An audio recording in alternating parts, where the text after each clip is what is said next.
আসসালামু আলাইকুম। এইচএসসি 25-এর শিক্ষার্থীরা যারা এবছর অ্যাডমিশন পরীক্ষা দিচ্ছ, তোমাদেরকে স্বাগত জানাচ্ছি আজকের এই লাইভ ক্লাসটাতে।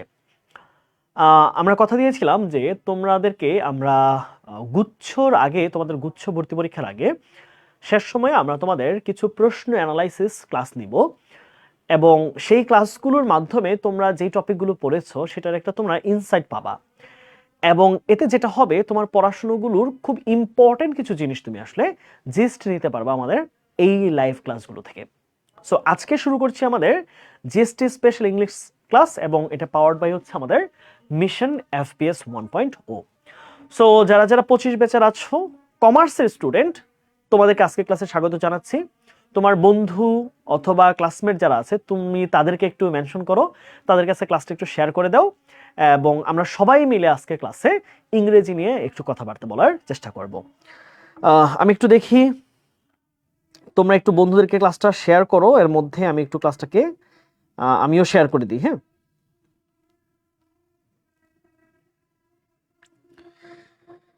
দেখা যাক ক্লাসটাকে তোমরা শেয়ার করো কিনা।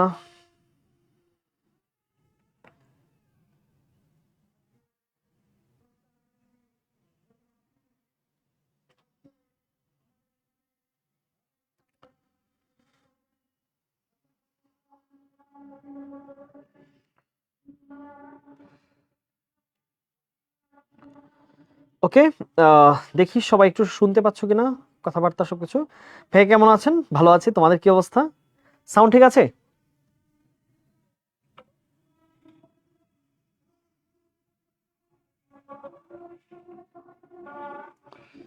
ওকে, চলো তাহলে সবাই একটু ভাইকে জানাইও কমেন্ট বক্সের মধ্যে যে তোমরা আমাকে শুনতে পাচ্ছ কিনা। তাহলে আমরা ধীরে ধীরে কথাবার্তা শুরু করি। আর এখানে যেহেতু এখন একটু নির্বাচনী সময় চলছে, তাই নির্বাচনের বিভিন্ন মিছিল, মিটিং, সমাবেশের কথাবার্তা, ভাষণ এখানে একটু আসবে। সো সেগুলোকে একটু আমরা সাইডে রেখে আমরা আজকে ক্লাসে একটু মনোযোগ দিব। ওকে, অল ক্লিয়ার রাইট? ওকে, মাইশা তারান্নুম বলেছে অল ক্লিয়ার। মাইশা তারান্নুম আমাদের প্রাইভেট ব্যাচের স্টুডেন্ট, আমার নামটা মনে আছে। ওকে, ঠিক আছে, তাহলে চলো ভাইয়া।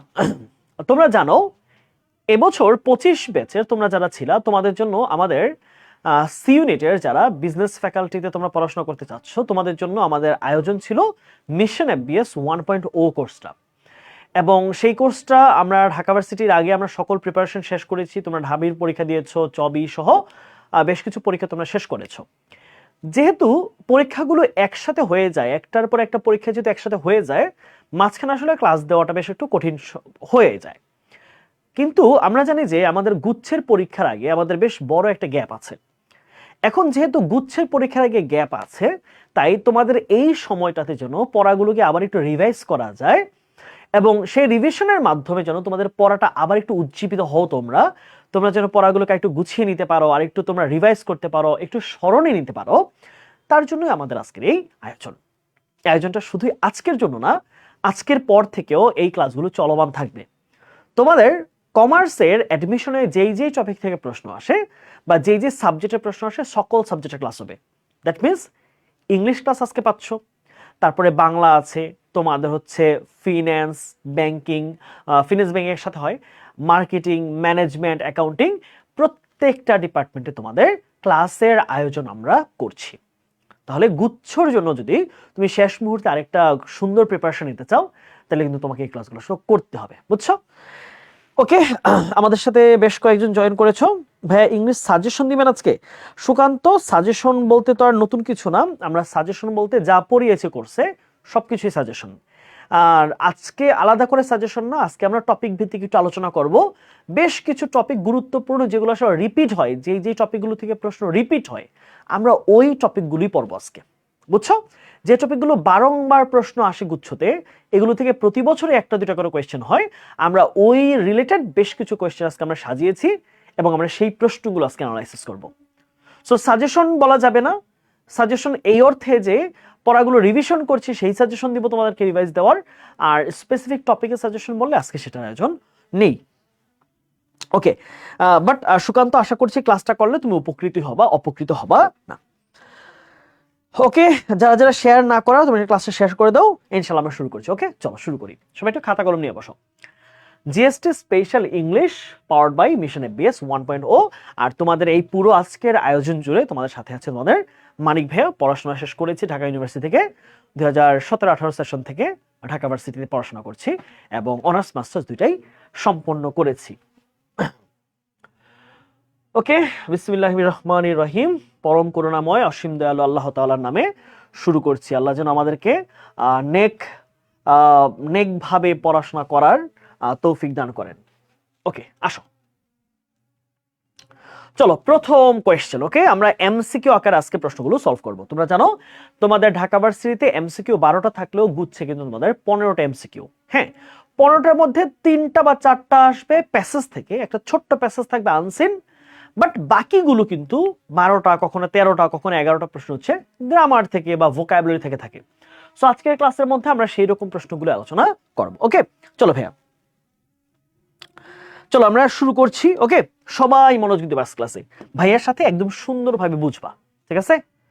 আর তোমরা যদি না বুঝো কোথাও তাহলে অবশ্যই কমেন্টে জানাবা, ভাইয়া এই জিনিসটা বুঝি নাই, আমি চেষ্টা করব সুন্দরভাবে আবার বুঝাই দেওয়ার জন্য। ওকে, চলো প্রথম প্রশ্ন। হ্যাঁ, আমরা মনোযোগ দিই। প্রথম প্রশ্ন। ওকে, টপিকগুলো তোমরা বুঝতে পারবা যে কোনটা কোন টপিক থেকে প্রশ্নটা এসেছে। প্রথম প্রশ্ন, I would better go now, অথবা I had better go now, I promised dash late। খুবই সুন্দর একটা কোয়েশ্চেন, খুবই চমৎকার একটা কোয়েশ্চেন। সেন্টেন্স কারেকশন থেকে একটা প্রশ্ন আসছে। ওকে, আচ্ছা, তাহলে I promised dash late। আচ্ছা, তাহলে বাক্যটা আমি একটু বোঝার চেষ্টা করি। এখানে এই যে এইটুকু আমরা একটু ধরার চেষ্টা করি, যেখানে কি বলছে দেখো, এই যে I dash better, এটাকে যদি আমরা ভাঙি দিলে কি পাই? I had better, তাই না? আমরা এটা এইচএসসি তে পড়া জিনিস, had better, had better, had better, তাই না? একটু চিকন হয়ে গেল মনে হয়। আচ্ছা চলো, আমি কি পাচ্ছি এখানে? had better, had better। আচ্ছা, তাহলে had better বলছে যে I had better go now, আমার এখন বরং যাওয়া ভালো, আমার এখন বরং চলে যাওয়া ভালো। I promised dash late, আমি প্রমিস করেছিলাম যে আমি দেরি করব না। ধরো তুমি কোনো একটা পার্টিতে গিয়েছো, তুমি কোনো একটা মিটিং এ গিয়েছো, এখন বাসায় বলছো আম্মুকে যে আম্মু আমি 10টার মধ্যে অবশ্যই বাড়িতে ফিরবো।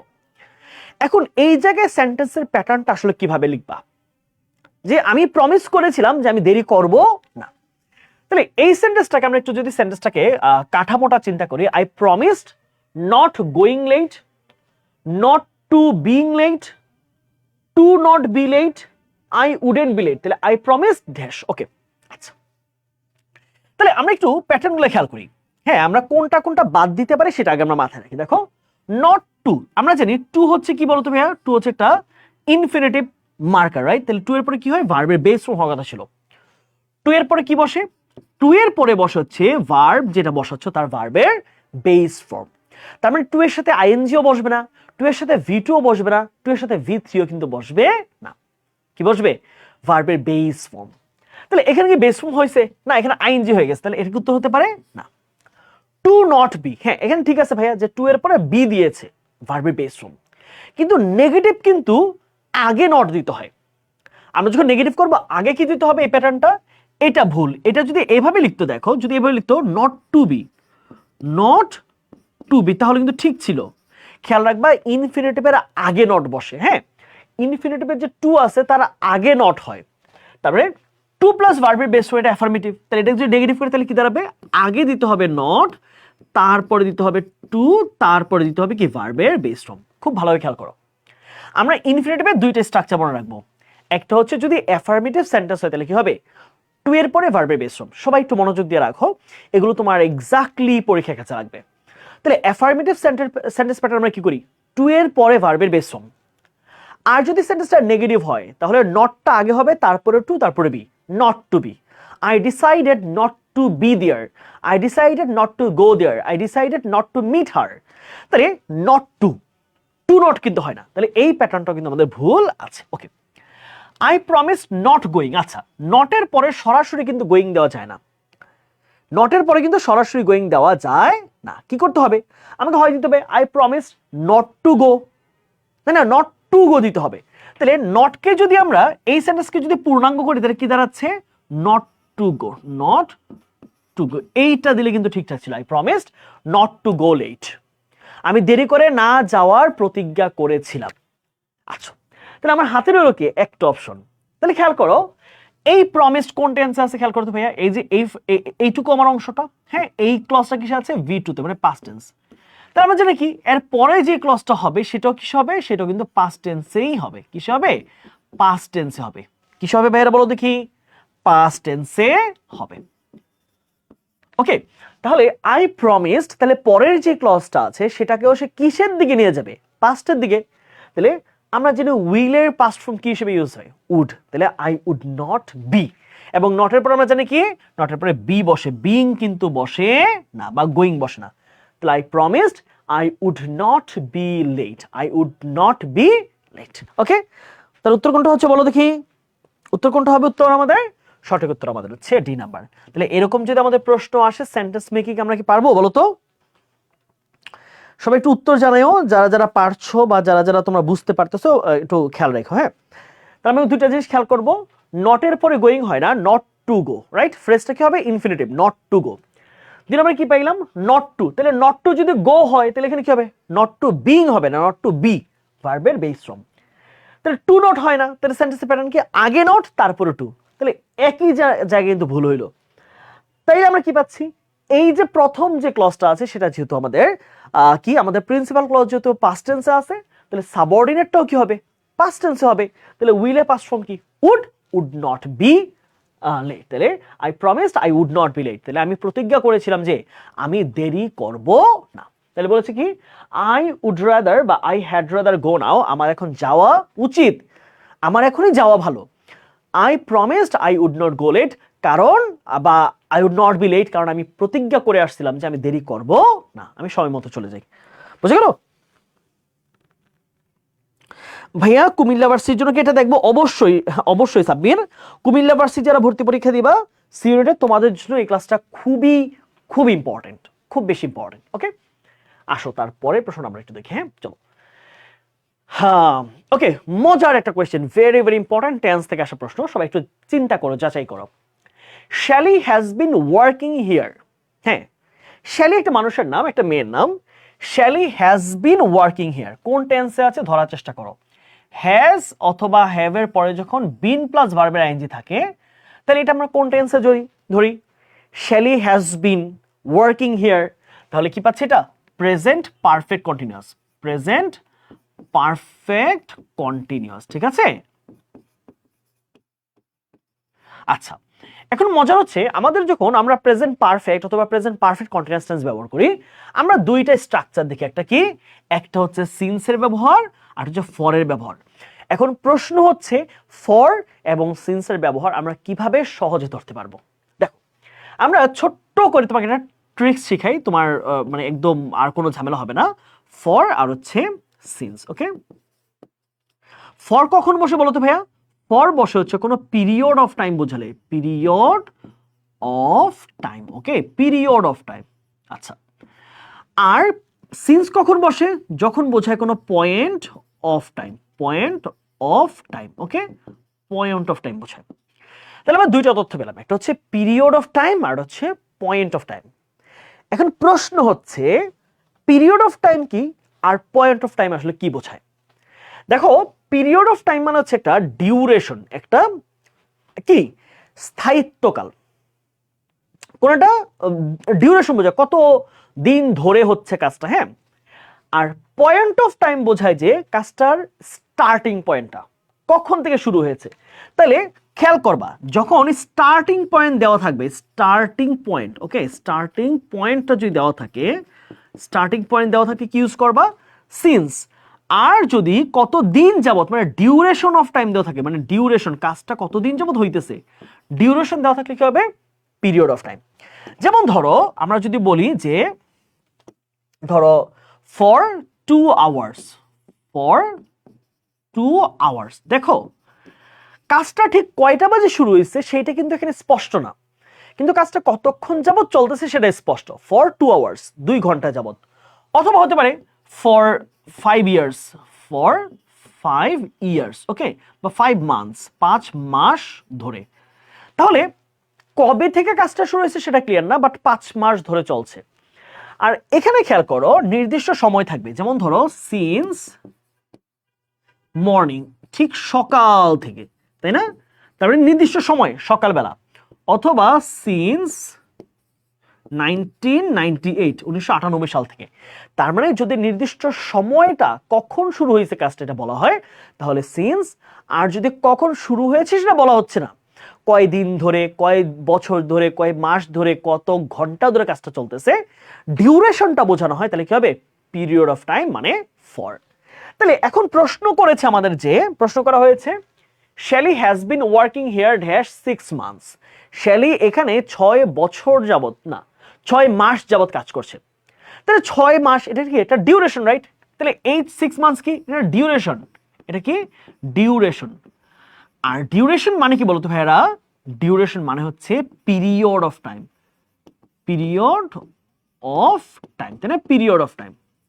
আচ্ছা, তাহলে যদি এটা সময়ের পিরিয়ড বোঝায়, কত দিন যাবত চলছে, তাহলে কি হবে? ফর বসবে, তাহলে সিন্স বসবে না। এখানে সিন্স 6 এর আগে তো কিছু একটা বসাইতে হবে, তাহলে এখানে দেখো এটাতে 6 এর আগে ফর সিন্স কিছুই নাই, এখানেও কিছুই নাই, এখানে সিন্স ভুল দেওয়া আছে, তাহলে উত্তর কোনটা হবে? For 6 months. বুঝতে পেরেছো? ওকে, সবাই ক্লিয়ার? এটা সবাই একটু কমেন্টে জানাইও তোমরা ক্লিয়ার হলো কিনা। আমরা কিন্তু প্রশ্নগুলো আগাচ্ছি। হ্যাঁ, আমরা আমাদের দ্বিতীয় প্রশ্ন আলোচনা শেষ করলাম। তাহলে খেয়াল রাখতে হবে, যদি কত দিন যাবত ধরে, কত ঘন্টা যাবত ধরে, কত বছর যাবত ধরে কাজটা হচ্ছে, এইরকম একটা ডিউরেশন বোঝানো হয়, হ্যাঁ, একটা পিরিয়ড বোঝানো হয়, তাহলে কি হবে? এটা হচ্ছে ফর। আর যদি কাজটা কবে থেকে শুরু হয়েছে, কোন মাস থেকে শুরু হয়েছে, কোন বছর থেকে শুরু হয়েছে, এইরকম যদি স্টার্ট বোঝায় কোন একটা কাজের, তাহলে কি হবে? পয়েন্ট অফ টাইম মানে সিন্স বসবে। ওকে, আসো তার পরের কোশ্চেন দেখে আসো। She has lost her passport again. সে আবার তার পাসপোর্টটা হারিয়ে ফেলেছে। This is the second time this dash happened. তার মানে দ্বিতীয়বারের মতো এই ঘটনাটা ঘটলো, দ্বিতীয়বারের মতো এরকম ঘটনা ঘটলো। ওকে, প্রশ্ন আরেকবার দেখো। She has lost her passport again. সে তার পাসপোর্ট আবার হারাই ফেলছে। তাহলে তার মানে কি? পাসপোর্ট আজকে হারাইছে, সে কিন্তু এর আগেও পাসপোর্ট আরেকবার হারাইছিল। এখন প্রশ্ন বলেছে this is the second time. খুবই গুরুত্বপূর্ণ কোয়েশ্চেন, এবং ঢাবিতে কিন্তু বি ইউনিটে এই টার্ম থেকে একটা প্রশ্ন আসছে, এই টাইপ থেকে। তাহলে this is the second time, তাহলে আমরা এখানে একটু খেয়াল করব এইটুকু অংশটা। হ্যাঁ, এই যে this is the second time বা this was the second time, এই যে অংশটুকু আছে এটা আমাদের জন্য বেশ বেশ জরুরি একটা অংশ। This is the second time আর this was the second time, খেয়াল করো। তাহলে যদি দেখো যে বাক্যের মধ্যে দিস ইজ দেওয়া আছে, this is the second time, second টাইমের জায়গায় থার্ড টাইমও হইতে পারে। আবার যদি দেখো দিস ওয়াজ, হ্যাঁ এই অংশটা পাস্টে, this was the second time. Okay, এখন প্রশ্ন হচ্ছে এই দুই রকম প্যাটার্নে পরের যে ক্লজটা আছে সে কি হবে? তাহলে মাথায় রাখবা, যখন দিসের পরে ইজ মানে কি, মানে হচ্ছে প্রেজেন্ট টেন্স। খুব ভালোভাবে খেয়াল করো, দিস যুক্ত ক্লজটা যদি প্রেজেন্টে থাকে, this is the second time, তাহলে কি হবে? তাহলে এর পরের ক্লজটা হবে প্রেজেন্ট পারফেক্ট। লিখে রাখো present perfect, present perfect tense, ঠিক আছে? Present perfect. আর যদি দিসের পরের ক্লজটা যদি কি হয়, দিসের যুক্ত ক্লজটাও পাস্ট টেন্স হয়, তার পরের ক্লজটা কি হবে? তারপরটা হচ্ছে পাস্ট পারফেক্ট, পাস্ট পারফেক্ট। ওকে, এখন ভাইয়া তাহলে আমি তো স্ট্রাকচার জানি না, তাহলে আরো সহজ করে দিচ্ছি, খেয়াল করো। দেখি কি হবে, হ্যাভ অথবা হ্যাজ, যে কোনো একটার সাথে কি হবে? V3। ওকে, অপর দিকে পাস্ট পারফেক্ট মানে কি? পাস্ট পারফেক্ট মানে হচ্ছে হ্যাড, হ্যাডের পরে কি হবে? হ্যাডের পরে বসবে হচ্ছে V3। এই হচ্ছে আমাদের বিষয়। তাহলে আমরা একটু স্ট্রাকচারটা মনে রাখি, সবাই খেয়াল করো ভাইয়ারা। আমরা কি পাচ্ছি বলো দেখি? আমরা দেখলাম যে this is the second time, this is the third time, অথবা it is the first time, it is the second time, অথবা it was the second time, this was the second time. তাহলে এরকম ক্ষেত্রে দুই রকম প্যাটার্ন। তাহলে প্যাটার্নটা নির্ভর করছে কি, আমার এখানকার শুরুর ক্লজটা মানে দিস বা ইট যুক্ত ক্লজটা যদি প্রেজেন্টে থাকে, খেয়াল করো, অর্থাৎ দিস ইজ, হ্যাঁ, তাহলে তাহলে কি হবে? পরের ক্লজটা প্রেজেন্ট পারফেক্ট, হ্যাভ এজ এর সাথে V3। হ্যাভ হ্যাজ এর সাথে কি বসবে, V3 বসবে। আর যদি খেয়াল করো যে দিস যুক্ত ক্লজটা যদি পাস্ট টেন্সে আছে, দিস ওয়াজ, তাহলে তার পরের ক্লজটা কি হবে, past perfect, had plus V3। তাহলে দিস যুক্ত ক্লজ যদি প্রেজেন্ট হয় তাহলে কি হবে, আমার হ্যাভেজ যুক্ত প্রেজেন্ট পারফেক্ট, আর দিস যুক্ত ক্লজটা যদি পাস্টে থাকে তাহলে হ্যাড যুক্ত পাস্ট পারফেক্ট। তাহলে কি হলো, দুইটা প্রেজেন্ট পারফেক্ট, পাস্ট পারফেক্ট। এইবার আসো আমরা মূল প্রশ্ন একটু বিশ্লেষণ করি। কি আছে এখানে, this is the second time, this is the second time. তাহলে আমার ক্লজটা কিসে আছে বলো তো ভাইয়া, this is the second time, present tense. তাহলে এটা যেহেতু আছে প্রেজেন্টে, এটা কিসে আছে, প্রেজেন্ট, রাইট? তাহলে এটা যদি থাকে প্রেজেন্টে, তাহলে এই পাশে যে ক্লজটা আছে আমাদের, এর পরে যে ক্লজটা, তাহলে সেটা কোন টেন্সে বসবে, সেটা বসবে present perfect tense, present perfect tense. Okay, কি বসবে এটা বলো তো দেখি ভাইরা, প্রেজেন্ট পারফেক্ট টেন্স। ওকে, আমার মনে হয় এটুকু আমরা ক্লিয়ার হইতে পারলাম। তাহলে এখন খুঁজো তো আমাদের চারটা অপশনের মধ্যে প্রেজেন্ট পারফেক্টের মধ্যে কোনটা আছে। তাহলে this is the second time, this has happened, happens, happened, is happening, কোনটা হবে বলো। ওকে, বুঝতে পারছো পুরো জিনিসটা? জাস্ট এখানে ম্যাটারটা খেয়াল করবা, আমার যে ক্লজটা আছে এটা প্রেজেন্টে না পাস্টে। তাহলে দিস ইজ থাকাতে আমার পরের ক্লজটা কি হবে, প্রেজেন্ট পারফেক্ট। তাহলে প্রেজেন্ট পারফেক্ট তো আমাদের একটাই আছে, এই যে দেখো হ্যাভ বা হ্যাজ এর পরে কি হবে, V3। তাহলে কোনটা, এই যে 1 নাম্বার অ্যান্সার। এটা কিন্তু খুবই খুবই পপুলার একটা কোয়েশ্চেন। এটা শুধু ঢাবি না, ঢাবি, চবি, রাবি, গুচ্ছে অনেক জায়গায় এই প্রশ্নটা রিপিট হয়। হয়তো এক্স্যাক্টলি এই কোয়েশ্চেনটা আসবে না, বাট এই প্যাটার্নটাকে ফলো করে একটা প্রশ্ন কিন্তু দেখা যায় প্রতি বছর ইউনিভার্সিটি অ্যাডমিশনে থাকে, প্রত্যেক বছর থাকে, বুঝছো? ওকে, তাহলে এটা আশা করি আমরা বুঝেছি। বেশ, আমি কিন্তু এখানে সব দেখো তোমাদের জন্য যা যা বেসিক প্রয়োজন ভাইয়া কিন্তু সবকিছু এখানে লিখে দিচ্ছে। কিন্তু দেখো প্রত্যেকটা স্লাইড খেয়াল করো ভাইয়া, প্রত্যেকটা স্লাইডে তোমাকে সবগুলো গুরুত্বপূর্ণ জিনিস আমি দাগিয়ে সুন্দরভাবে লিখে দিচ্ছি। সো এই স্লাইডটাও যদি তোমরা চাও তোমরা কিন্তু এই স্লাইডটাও পেতে পারো, তাই না? ফ্রি ক্লাস বলে কিন্তু এটা মনে করো না যে ভাইয়া ফ্রি ক্লাস বলে কি আসলে ফ্রি জিনিস কি এরকম কি না যে কম গুরুত্বপূর্ণ বা আসলে বাজে জিনিস পড়াচ্ছি না, খুবই গুরুত্বপূর্ণ জিনিস পড়াচ্ছি। বাট এটাকে ফ্রি বলা যায় না, এটাকে বলতে পারো যে আমাদের পক্ষ থেকে তোমাদের জন্য এক ধরনের গিফটস, ঠিক আছে? এগুলো এক ধরনের গিফটস। ওকে, আসো পরের কোয়েশ্চেন 4 নাম্বার। আসো খুব মজার কিছু প্রশ্ন আমরা সলভ করবো আজকে, সবগুলো প্রশ্নই মজার, আস্তে আস্তে আমরা আগাই। হ্যাঁ, খেয়াল করো। The professor set some project work dash the end of the semester. বলেছে কি এন্ড অফ দ্য সেমিস্টার। তাহলে এন্ড অফ দ্য সেমিস্টার আগে প্রিপোজিশন চাইছে, যে সেমিস্টারের আগে প্রফেসর আমাদেরকে কিছু প্রজেক্টের কাজ দিলেন। দেখো কি বলেছে, the professor set some project work dash the end of the semester. তাহলে প্রফেসর সেমিস্টারের শেষের দিক দিয়ে এসে আমাদেরকে কিছু প্রজেক্টের কাজ দিলেন, ফিল্ড ওয়ার্ক হতে পারে, অ্যাসাইনমেন্ট হতে পারে, প্রেজেন্টেশন হতে পারে, কিছু প্রজেক্ট দিয়েছেন। আচ্ছা, তার মানে মূল কথা কি দাঁড়াচ্ছে দেখো, ড্যাশ দ্য এন্ড অফ, তাই না? এইটুকু, এইটা হচ্ছে আমাদের ফ্রেজ, এই যে এখান থেকে এইটুকু। এই জন্য আমাদের দুইটা প্রিপোজিশন আছে, একটা হচ্ছে এট দ্য এন্ড অফ আর একটা হচ্ছে in the end of. Okay, দুইটা প্রিপোজিশন ব্যবহার আমরা শিখবো, একটা হচ্ছে at the end of, at the end of. Okay, আরেকটা কি আছে, in the end of, in the end of. তাহলে আমাদের কাছে কি আছে, দুইটা ফ্রেজ আছে, একটা হচ্ছে এট দ্য এন্ড অফ আর হচ্ছে ইন দ্য এন্ড অফ। দুইটা ফ্রেজের অর্থ হচ্ছে শেষ দিকে, একদম সীমান্তে, একদম প্রান্তে, কোনো কিছুর একদম শেষ সীমানা বোঝাতে আমরা ব্যবহার করি এট দ্য এন্ড অথবা ইন দ্য এন্ড। প্রশ্ন হচ্ছে কোথায় বসে এট দ্য এন্ড, কোথায় বসে ইন দ্য এন্ড। বুঝে গেল, কখন বসে এট দ্য এন্ড, কখন বসে ইন দ্য এন্ড। আসো আমরা এখানে একটু আমরা এডিশনাল কিছু কথাবার্তা বলি। দেখো কিছু জিনিস আছে যেটার একটা সীমা থাকে, কোন একটা লিমিট থাকে, তাই না? একটা সেমিস্টার 6 মাস, একটা লিমিটেশন মানে লিমিট থাকে। একটা ক্লাসের ডিউরেশন 50 মিনিট, একটা লিমিট থাকে। হ্যাঁ, তার মানে যে জিনিসটা সীমা আছে, হ্যাঁ, একটা নির্দিষ্ট কাজের, নির্দিষ্ট কাজ, নির্দিষ্ট কিছু মানে সেটা সীমা থাকে। তাহলে তাহলে নির্দিষ্ট কোনো কাজের ক্ষেত্রে বা নির্দিষ্ট কোনো একটা কাজের শেষ বোঝাতে এট দ্য এন্ড, নির্দিষ্ট কোনো কাজ, নির্দিষ্ট কোনো কাজ, কাজ। তাহলে এখানে ব্র্যাকেটে লিখো যার সমাপ্তি আছে, যার সমাপ্তি আছে। সমাপ্তি মিন কিন্তু মানুষের লাইফেও তো সমাপ্তি এক সময় না, ওই অর্থে না। সমাপ্তি মানে হচ্ছে একটা ফিক্সড টাইম, 6 মাস, 3 ঘন্টা, 4 ঘন্টা, 2 মাস, 2 বছর, তার মানে নির্দিষ্ট সময়ের শেষে বোঝাতে। তাহলে তাহলে নির্দিষ্ট কোনো কাজ এর শেষে বোঝায়। তাহলে দেখো, তাহলে at the at the end of academic year, at the end of the class, at the end of the semester, at the end of the session, at the end of the meeting, তার মানে এগুলো নির্দিষ্ট সময়ের মধ্যে শেষ হয়। আচ্ছা, তাহলে ইন দ্য এন্ড কখন বসে? যখন অনির্দিষ্ট কোনো কিছুর শেষ বোঝায়। হ্যাঁ, আচ্ছা, অনির্দিষ্ট কিছুর শেষে বোঝাতে।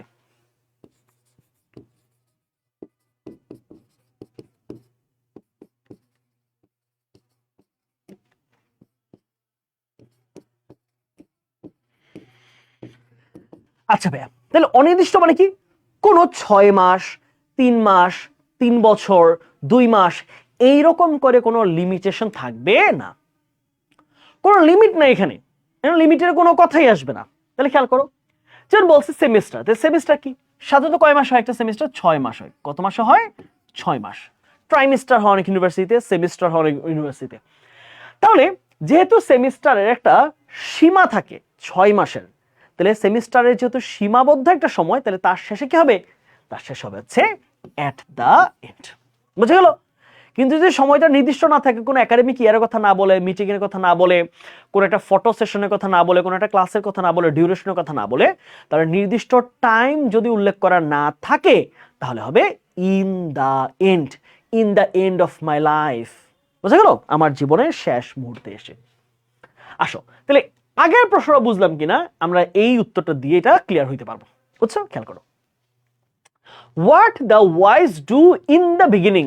দেখো বলেছে যে কাজটা জ্ঞানীরা করে হচ্ছে সবার আগে, fools do dash the end, বোকারা করে সবার শেষে।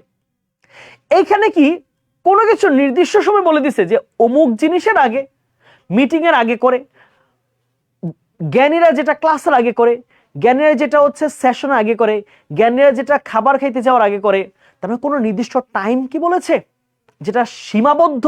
না, বলেছে র্যান্ডমলি, যার কোনো এখানে কোনো সীমার কথা বলাই হয় নাই। What the wise do in the beginning, তাহলে জ্ঞানীরা যেটা আগে আগে করে, বোকারা সেটা দেরি করে করে। জ্ঞানী হলে আগে আগে করতে হয় কাজ, আর যারা বোকা তারা দেরি করে করে, অথবা যারা দেরি করে করে তাদেরকে বোকা বলা হয়েছে এখানে। ঠিক আছে? তাহলে খেয়াল করো, what the wise do in the beginning, fools do dash the end. Okay, তাহলে এখানে কিন্তু বলেছে যে কোনো আগে বুঝাইছে, যে কোনো পরে বুঝাইছে, কোনো নির্দিষ্ট কিছুর আগে পরে বোঝায় নাই। তাহলে কি হবে? তাহলে হচ্ছে ইন দ্য এন্ড। ওকে, জীবনে আগে করা, জীবনে পরে করা। তাহলে জীবন তো একটা অনির্দিষ্ট জিনিস, যে কোনো সময় মানুষ মরে যেতে পারে। তাহলে অনির্দিষ্ট জিনিসের ক্ষেত্রে কি হবে? In the end. ওকে, আসো তারপরে question. Maliha is good dash tennis, খুবই গুরুত্বপূর্ণ একটা আমাদের গ্রুপ ভার্ব। ওকে, এটা পরীক্ষা কিন্তু প্রায় আসে, খুব সহজ বাট পরীক্ষা আসে এটা। Maliha is good dash tennis, Maliha টেনিসে বেশ পরিপক্ক। ওকে, আসো, তাহলে একটা গ্রুপ ভার্ব আছে যার অর্থ কি বলতো? অর্থ হচ্ছে অভিজ্ঞ অথবা দক্ষ অথবা হচ্ছে পরিপক্ক, পরিপক্ক। ওকে, তাহলে অভিজ্ঞ, দক্ষ, পরিপক্ক বা হচ্ছে দক্ষতা সম্পন্ন সবগুলোই বলা যায় কোন ফ্রেজটা দিয়ে? সেটা হচ্ছে গুড এট। কি বলে বলতো? Good at. আর তার উল্টা একটা আছে, হ্যাঁ, তার উল্টাটা কি বলতো? অনভিজ্ঞ। যদি বলা হয় অনভিজ্ঞ, অদক্ষ, অপরিপক্ক, অনভিজ্ঞ, অনভিজ্ঞ যদি বলা হয়, অথবা যদি অদক্ষ বলা হয়, অথবা যদি অপরিপক্ক বলা হয়, অপরিপক্ক যদি বলা হয়, তাহলে কি হবে বলতো ভাইয়ারা? ব্যাড এট। কি হবে? ব্যাড এট। শেষ। তাহলে গুড এট মানে হচ্ছে দক্ষ, কোনো কিছুতে একদমই পারদর্শী, খুবই অ্যাফ্লুয়েন্ট, খুবই ইফেক্টিভ। আর অদক্ষ, অ্যামেচার, আনস্কিলড, হ্যাঁ, কি হবে? ব্যাড এট। তাহলে হচ্ছে Maliha is good dash tennis, Maliha tennis খেলায় একদমই পারদর্শী। ধরো এটা হচ্ছে মেয়েদের জকোভিচ আর কি, বুঝছো? জকোভিচকে তোমরা চেনো না? জকোভিচ খুবই চমৎকার, দুর্দান্ত খেলে। হ্যাঁ, তা হচ্ছে রাফায়েল নাদাল। তাহলে গুড এট রাফায়েল নাদাল, তারপর হচ্ছে জকোভিচ, তারপর এর আগে আরেকজন ছিল মাইকেল ফেদেরার। ওকে, চমৎকার এই তিনজন বিশ্ববিখ্যাত খেলোয়াড়। আর মেয়েদের মধ্যে হচ্ছে সেরেনা উইলিয়ামস। আমি আগে কিন্তু অনেক মানে টেনিস খেলা দেখতাম ছোটবেলায়, মানে যখন 9-10-এ পড়ে আর কি, তখন টেনিস বেশ পছন্দ ছিল আমার। ওকে, তারপরে প্রশ্ন আর 7, চুজ দ্য কারেক্ট সেন্টেন্স, সঠিক বাক্যটা খুঁজে বের করো। Okay, stop dancing wrong. Okay, sorry dancing না, ডুইং, দুঃখিত, আমার মনে ডান্সের কথা চলে আসলো। Stop doing wrong things lest you are caught. Okay, তাহলে বলেছে যে লেস্টের পরে যে আমরা এই যে বাক্যাংশটুকু ব্যবহার করলাম, হ্যাঁ, এই যে নতুন ক্লাসটা লিখলাম, এইটুকু ঠিক আছে কি না। ওকে, দেখো তাহলে লেস্টের ব্যবহার আমরা 9-10-এ তো পড়ছি সেন্টেন্স, কমপ্লিট সেন্টেন্সে। ইভেন আমরা যখন ইন্টারে পড়ছি আমাদের স্পেশাল ফ্রেজেস এন্ড ওয়ার্ডসের যে ব্যবহার ছিল, কমপ্লিটিং সেন্টেন্সের যে ব্যবহার ছিল, সেখানে লেস্টের ব্যবহার আমরা পড়েছি। তাহলে বলেছে স্টপ ডুইং রং থিংস, এই খারাপ কাজ করা বন্ধ করো। খারাপ কাজ করা, ভুল কাজ করা, নেতিবাচক কাজ করা বন্ধ করো, অন্যথায় ইউ আর কট, না হয় তুমি ধরা খাবে, তোমাকে মানুষ ধরে ফেলবে, ধরে পিটানি দিবে। তাহলে ল্যাস্টের পরে স্ট্রাকচারটা আমাদের জানতে হবে, খেয়াল করো। ল্যাস্টের পরে আমরা কি ব্যবহার করব? আমরা দুইটা স্ট্রাকচারে ব্যবহার করতে পারি। হ্যাঁ, আমি অ্যাক্টিভ প্যাসিভ দুইটাই লিখছি, খেয়াল করো। অ্যাক্টিভ আর প্যাসিভ উপরে নিচে লিখবো। হ্যাঁ, খেয়াল করো। অ্যাক্টিভ আমি কি পাচ্ছি? সাবজেক্টের পরে শুড প্লাস ভার্বের বেস। ওকে, দুঃখিত। হ্যাঁ, আর আরেকটা কি আছে? আরেকটা আছে হচ্ছে আরেকটা কি আছে সাবজেক্টের, যদি এটা অ্যাক্টিভ, হ্যাঁ এটা হচ্ছে অ্যাক্টিভ। আচ্ছা, আরেকটা কি আছে সাবজেক্টের পরে শুড নয়, কি হইতে পারে? মাইট হইতে পারে। মাইট, মাইট প্লাস ভার্বে বেস। ওকে, এটা কি গেল? এটা হচ্ছে অ্যাক্টিভ ভয়েস। এখন যদি ভাইয়া প্যাসিভ ভয়েসে থাকে তাহলে কি হবে? তাহলে হচ্ছে সাবজেক্ট বসবে, তারপর কি বসবে? শুডের জায়গায় শুড বি প্লাস V3। ওকে, আর এখানে কি বসবে? সাবজেক্টের পরে কি বসবে?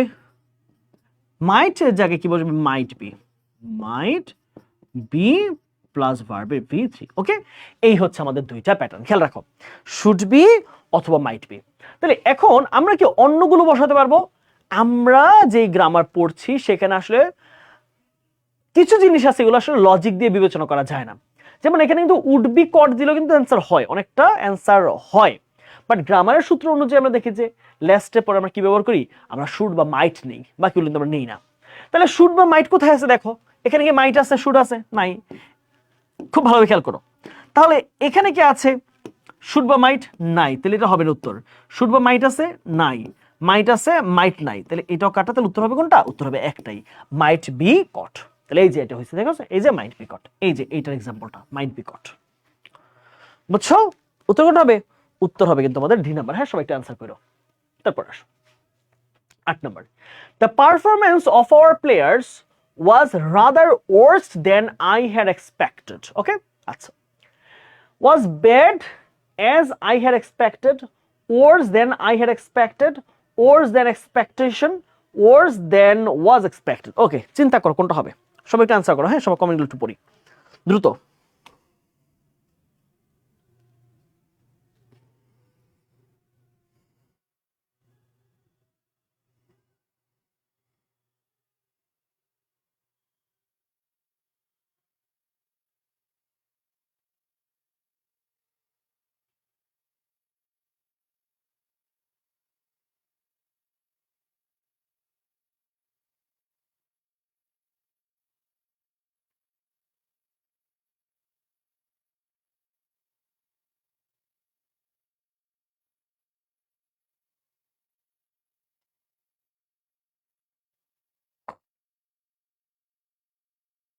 চিন্তা করো কোনটা হবে।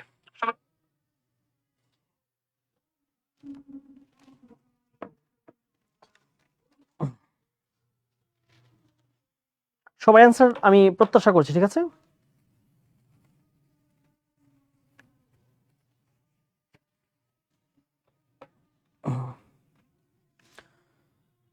ওকে, আমরা একটু অ্যান্সারটাকে একটু বিবেচনা করি। হ্যাঁ, আসো অ্যান্সারটাকে আমরা একটু ভেঙে চুরে দেখার চেষ্টা করি আসলে এখানে কি বলা হয়েছে। হ্যাঁ, খেয়াল করো। The performance of our players, আমাদের দলের খেলোয়াড়দের performance was rather worst that I had expected. Okay, was rather, okay খেয়াল করো, এখন দুইটা জিনিস খুব ভালো বুঝো প্রশ্ন। হ্যাঁ, এটা তুমি সিম্পলে রাখবা নাকি কম্পাউন্ড করবা না কমপ্লেক্স করবা, মানে সরি সিম্পল, তুমি কি এটাকে পজিটিভ রাখবা না কম্পারেটিভ করবা না সুপারলেটিভ করবা, এটা বাক্যের উপর ডিপেন্ড করতেছে। বাক্যে বলা হয়েছে the performance of our players was rather dash that I had expected, মানে আমি যেমনটা প্রত্যাশা করছিলাম তার চেয়ে খারাপ ছিল। তবে দুইটা না, একটা হচ্ছে আমার প্রত্যাশা, আমি কেমন প্রত্যাশা করেছি, মানে আমার প্রত্যাশা, তাই না? আরেকটা হচ্ছে কি, আরেকটা হচ্ছে ফলাফল, মানে মূলত পারফরমেন্স যেমন হইলো আর কি, পারফরমেন্স, তাই না? তাহলে এই দুইটা কি সেম হইলো না? তবে যখন দেখবা দুইটা এন্টিটি, এখানে একটা এন্টিটি এখানে আরেকটা এন্টিটি, তাই না? তাহলে দুইটা যখন এন্টিটি হবে তখন এটা কি, কোন ডিগ্রি? এটা হচ্ছে কম্পারেটিভ ডিগ্রি। কি ডিগ্রি বলো তো ভাইরা? এটা হচ্ছে কম্পারেটিভ ডিগ্রি। ওকে, বুঝছো? Comparative degree. আচ্ছা, কম্পারেটিভ ডিগ্রি হবে। তাহলে কম্পারেটিভ ডিগ্রি যদি হয় তাহলে কোনটা দিয়ে কম্পারেটিভ বোঝাচ্ছে খেয়াল করো। তাহলে ব্যাড এজ দিয়ে কম্পারেটিভ হয় না, তাহলে এটা বাদ। ওকে, worse than was expected, worse than I had expected, worse than expectation। ওকে, কাছাকাছি, কিন্তু সবগুলো অপশনে কাছাকাছি। তাহলে এবার খেয়াল করো, worse than expectation, আমরা এই প্রশ্নটা একটু বিশ্লেষণ করি যে এইটা আমাদের যে প্রত্যাশার চেয়ে খারাপ ছিল। এখন তুমি যখন এই বাক্যটা নিবা তখন প্রশ্ন হচ্ছে কাদের এক্সপেকটেশনের চেয়ে ভালো, মানে খারাপ হয়েছে। আমরা তো সবাই তো একটা জিনিসের একই রকম এক্সপেকটেশন করি না। কেউ প্রত্যাশা করে আর্জেন্টিনা জিতবে, কেউ প্রত্যাশা করে ব্রাজিল জিতবে, কেউ প্রত্যাশা করে রিয়াল মাদ্রিদ জিতবে, কেউ প্রত্যাশা করে বার্সেলোনা জিতবে। তার মানে এটা কিন্তু ব্যাপারটা নির্দিষ্ট হইল না, তাই না? তাহলে এটার চেয়ে বেটার অপশন আমরা খুঁজে পাই কিনা দেখবো। যদি না পাই তাহলে এটা অ্যান্সার, যদি এটার চেয়ে ভালো আমরা লজিক্যাল অ্যান্সার পাই তাহলে ওইটা আমরা অ্যান্সার করতে হবে। worse than I had expected, আমি যেমনটা প্রত্যাশা করছিলাম। দেখো এখানে তো একটা ব্যাপার আছে, এখানে হচ্ছে তাদের পারফরমেন্স, এখানে আমি যেমন প্রত্যাশা করছিলাম। তাহলে কি হইলো? তাহলে প্রত্যাশা কিন্তু মানে ব্যাপারটা কিন্তু মিলতেছে যে আমার প্রত্যাশার চেয়ে খারাপ খেলছে। হ্যাঁ, আমার প্রত্যাশা ছিল আরো হাই, তারা খারাপ খেলছে। কিন্তু অনেকে তো এমন আছে যে তারা প্রত্যাশাই করছে খারাপ খেলবে, তাই না? আচ্ছা, তাহলে worse than was expected না, এই দেন এর পর ওয়াজ হবে না, কারণ এখানে কি নাই, এখানে কোনো সাবজেক্ট নাই। তাহলে এটা কোনো বাক্য হতে পারে না। উত্তর কোনটা হবে? উত্তর হবে এটার চেয়ে ভালো অপশন আমাদের বি নাম্বার। তাহলে কি পাইলাম আমরা? The performance of our players was rather worse than I had expected, তাহলে আমি যেমনটা প্রত্যাশা করেছিলাম তার চেয়ে বরং আরো খারাপ ছিল আমাদের প্লেয়ারদের খেলা বা পারফরমেন্স। ওকে, উত্তর এটা লজিক্যালি আসলে সি এর চেয়ে ভালো মানায় হচ্ছে বি এর সাথে। খেয়াল করতে হবে সব প্রশ্নই তুমি কিন্তু একদম শুধু সূত্র চিন্তা করবে না, কিছু কিছু প্রশ্ন যৌক্তিকভাবে চিন্তা করবা যে উত্তরটা করতে যাচ্ছি বা চাচ্ছি উত্তর করতে সেটা লজিক্যালি পসিবল কি না। আসো তার পরে question 9 number. The correct spelling is, এখন নির্বাচনী সময়, তাই না? এখন একটা শব্দ খুবই কমন আমাদের পরীক্ষায় আসে, হ্যাঁ, প্রোপাগান্ডা। প্রোপাগান্ডা ছড়ায় বলে না যে অমুক দলের বিরুদ্ধে প্রোপাগান্ডা ছড়ায়। তারপর হচ্ছে মানে ধরো হচ্ছে বিভিন্ন ধরনের অনলাইনে এরকম আইডি কিনে তাদেরকে দিয়ে হচ্ছে রোবটের মতো এগুলো দিয়ে হচ্ছে বিভিন্ন রিয়েক্ট দেওয়া, কেউ কেউ তার প্রয়োজনে লাভ রিয়েক্ট নেয়, কেউ তার প্রয়োজনে হাহা রিয়েক্ট নেয়। সো এইরকম ব্যাপারগুলা। তাহলে প্রোপাগান্ডা মানে কি? ভুল তথ্য বা মিথ্যা অপপ্রচার। খেয়াল করো কি বলি আমরা? অপপ্রচার বা মিথ্যা তথ্য ছড়ানো, মিথ্যা ছড়ানো অথবা অপপ্রচার, ঠিক আছে? অপপ্রচার। তাহলে এটাকে আমরা ইংলিশে কি বলি বলতো? প্রোপাগান্ডা। হ্যাঁ, ওয়ার্ডটা খেয়াল করো, PRO, pro, PA, propaganda, GANDA, propaganda. তাই কি পাচ্ছি? প্রোপো, এখানে দেখো ভুল হয়েছে কোথায়? প্রোপোগান্ডা হয়ে গেছে, এটা ভুল। উত্তর কি হবে? প্রোপাগান্ডা। প্রোপোগান্ডা বলতে কিছু নাই। অনেকে বলে আবার শুদ্ধ করে প্রোপ্রাগান্ডা, আবার আরো শুদ্ধ প্রোপ্রাগ্রান্ডা। ভাই এতগুলো আর নাই, ঠিক আছে? তাহলে প্রোপাগ্রান্ডা, এখানে দেখো অতিরিক্ত কি আনছে? আর আনছে, যেটা উচিত না। প্রোপাগান্ডা, PROPAGAN, এটা ঠিক আছে। এটা হচ্ছে প্রোপাগান্ডা, এখানে আরটাই মিসিং আছে, তাই না? তাহলে কোনটা হবে? উত্তর হচ্ছে সি নাম্বার, প্রোপাগান্ডা।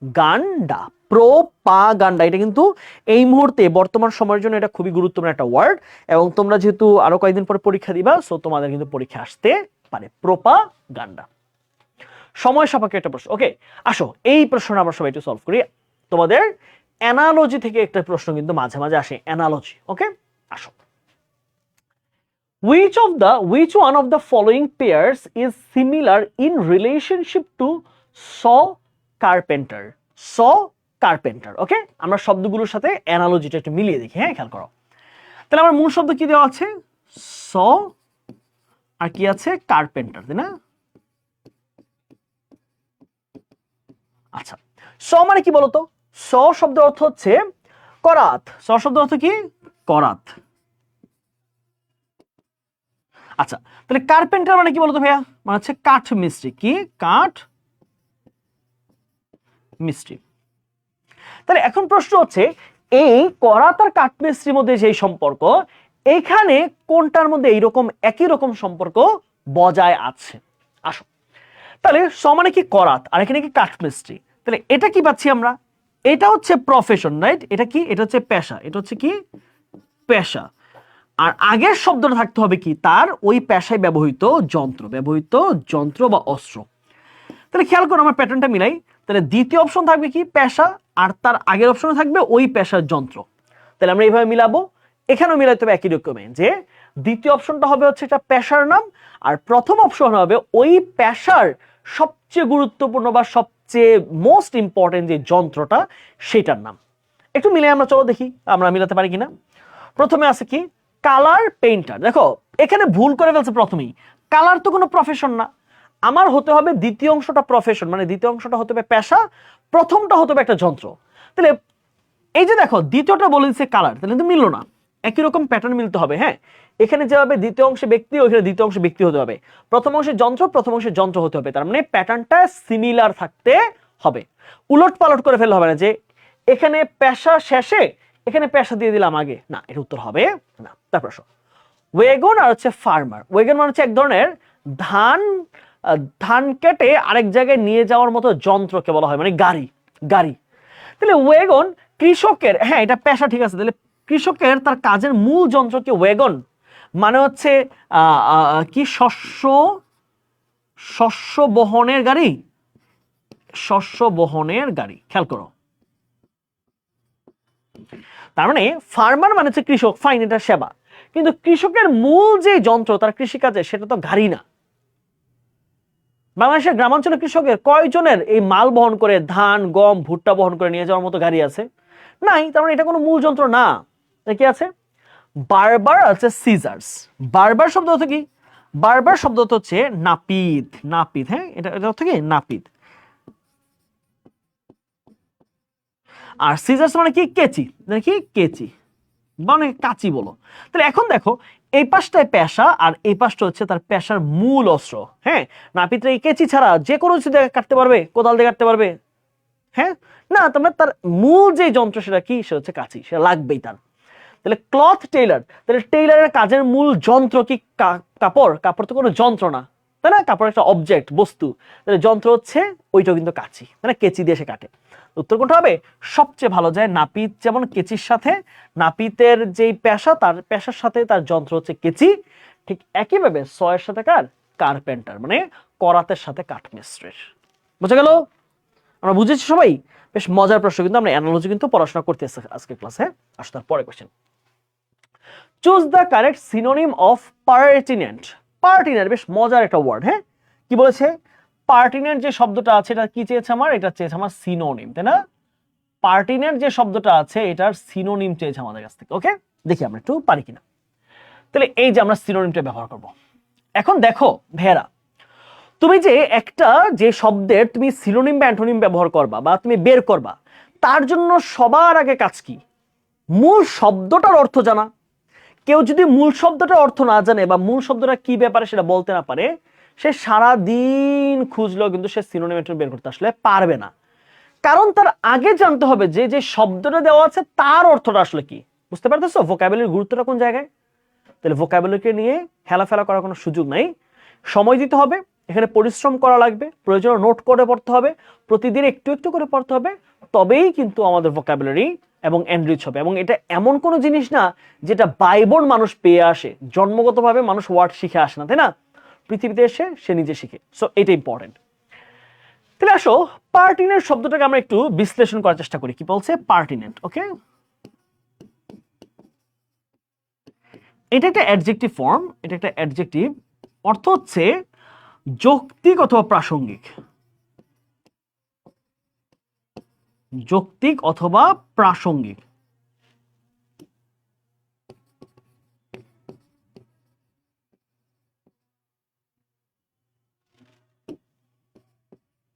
আচ্ছা, তাহলে কি পাচ্ছি? ইনঅ্যাপ্রোপ্রিয়েট মানে অযথাযথ, সঠিক না ব্যাঠিক, ডিস্টার্ব বিরক্ত, রিলেভেন্ট প্রাসঙ্গিক প্রসঙ্গত। তবে কি আছে? পেনেট্রেট। পেনেট্রেট মানে হচ্ছে ঢুকে যাওয়া, কোনো কিছু ভেঙে ঢুকা, পেনেট্রেট। কোনটা হবে? যেহেতু প্রাসঙ্গিক বা যৌক্তিক, কোনটা মানে রিলেভেন্ট। ওকে, আজানটা শেষ হোক।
ওকে, ডান।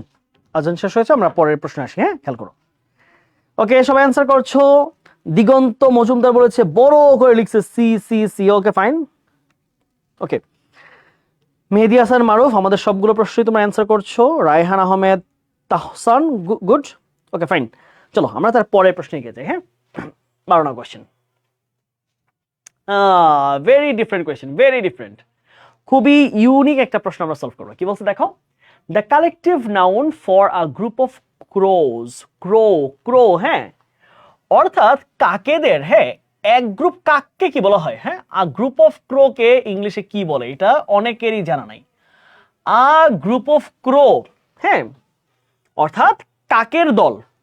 কাকের দলকে কি বলে ডাকে? কাকের দল। কাক, অনেকগুলো কাককে একসাথে কি বলি আমরা? আমরা ভেড়ার পাল বলি, তাই না? শুকরের পাল বলি, তারপর হচ্ছে গরুর পাল বলি। কথা হচ্ছে ভেড়া যখন যায় তখন আমরা পাল বলি, কিন্তু বা হাতি গেলে পাল বলি, বা হস্তি যুথ বলি আমরা, হস্তি যুথ। কিন্তু কথা হচ্ছে যদি অনেকগুলো কাক একসাথে থাকে তাকে কি বলা হয়?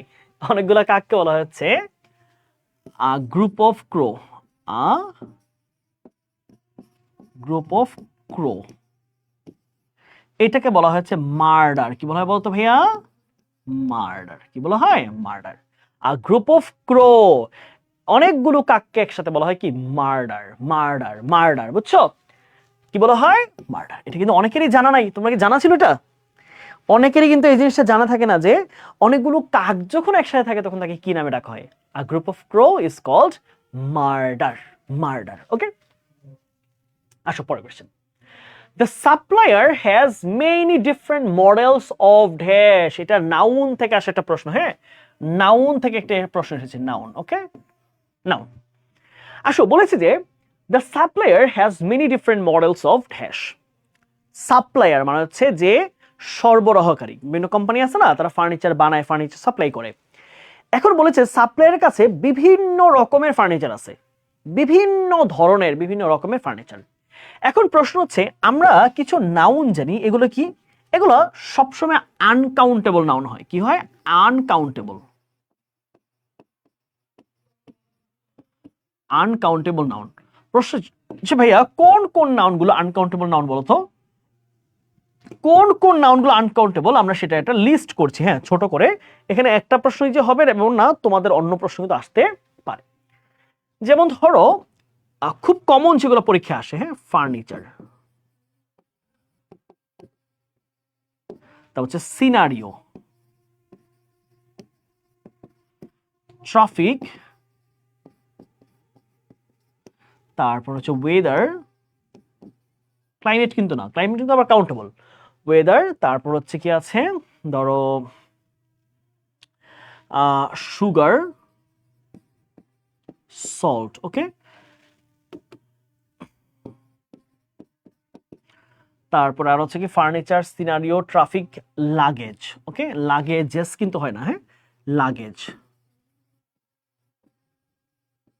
চকোলেট, সোপ, ওকে, SOUP নাকি SOAP, সোপ, ওকে, এটা স্পেলিং ভুল হতে পারে, SOAP হওয়ার সম্ভাবনা বেশি, SOAP, ওকে। তাহলে এই শব্দগুলো কি বলতো ভাইয়া? এগুলো হচ্ছে আনকাউন্টেবল। এখন প্রশ্ন হচ্ছে ভাইয়া আনকাউন্টেবল না হয় বুঝলাম, কিন্তু আনকাউন্টেবলের বৈশিষ্ট্যটা কি? দেখো দুইটা বৈশিষ্ট্য বলবো মোটা দাগে, এই দুইটা জানলে হবে। এক নম্বর বৈশিষ্ট্য কি বলতো ভাইয়া? এক নম্বর বৈশিষ্ট্য হচ্ছে এদের পূর্বে আর্টিকেল এন বসবে না, আর্টিকেল বসবে না, খেয়াল করো, আর্টিকেল বসবে না, ওকে, প্রথম বৈশিষ্ট্য। দ্বিতীয় বৈশিষ্ট্য হচ্ছে প্লুরাল হবে না, কি হবে না? প্লুরাল হবে না, প্লুরাল হবে না, বুঝতে পেরেছো? তাহলে দুইটা বৈশিষ্ট্য পাচ্ছি, একটা হচ্ছে আর্টিকেল বসানো যাবে না, আরটা হচ্ছে এগুলোর কোনো প্লুরাল বসানো যাবে না, ইভেন অন্য কোনো ডিটারমিনারও বসানো যায় না সাধারণত। এখন আসো দেখি ভাইয়া কোথায় কোথায় ভুল আছে।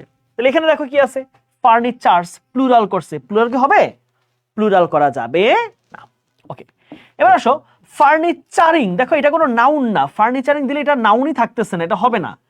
ফার্নিচার, এখানে বানান ভুল হবে, ফার্নিচার করেছে ফার্নিচার, তাহলে এটা বানানই ভুল হয়ে গেছে, কোনটা হবে? উত্তর হবে ফার্নিচার। তাহলে অনেক রকম হলেও ফার্নিচারকে আমরা প্লুরাল করতে পারবো না। তাহলে মডেলকে কিন্তু প্লুরাল করা যায়, দেখো মডেলস লিখেছে, কিন্তু ফার্নিচারকে ফার্নিচারই রাখতে হবে, ফার্নিচারস ফার্নিচারিং দিলে সেই উত্তরটা ভুল হয়ে যাবে। তো উত্তর কোনটা হবে? উত্তর হবে কি আমাদের ফার্নিচার, বি নাম্বার, ওকে। প্রশ্ন ক্লিয়ার সবার? সবাই কি ক্লিয়ার বুঝেছো ছোট্ট বন্ধুরা?